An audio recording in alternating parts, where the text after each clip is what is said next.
I need you to know that in about 90% of cases, your car is not broken. What you are experiencing is likely a standard anti-theft safety feature doing its job a little too well rather than a mechanical failure. Before moving on, you should stop immediately if you are tempted to use pliers, a wrench, or excessive force to turn the key. Do not force the key, do not hammer on the ignition, and do not yank the steering wheel violently. The risk here is significant because ignition cylinders are made of soft metal, such as brass or zinc die-cast. Forcing the key can snap the head off inside the lock or permanently destroy the internal tumblers, which turns a zero-cost fix into a $500 tow and repair job. We will start with Step 1, immediate triage, also known as the wiggle method. The engineering logic behind this is that your car has a hardened steel pin that slides into a slot on the steering column to prevent the wheel from turning when the car is off.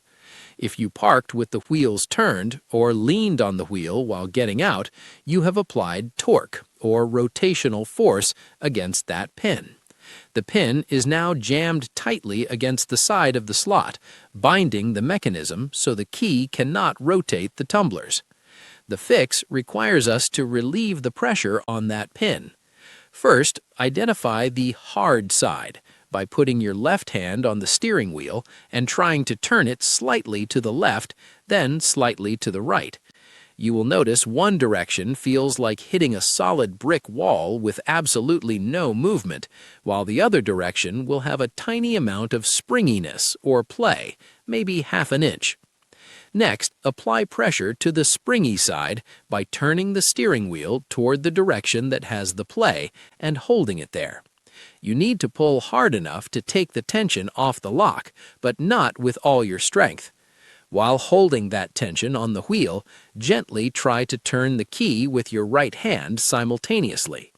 The technique is to not just twist once, but to wiggle the key gently back and forth while wiggling the steering wheel in the springy zone. Upon release, you should feel the steering wheel suddenly give way and the key will turn freely. Moving on to Step 2, vehicle-specific nuances.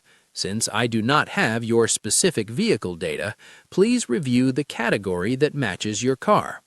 For older GM, Honda, or Toyota vehicles with physical keys that are over 10 years old, note that these vehicles use softer brass keys.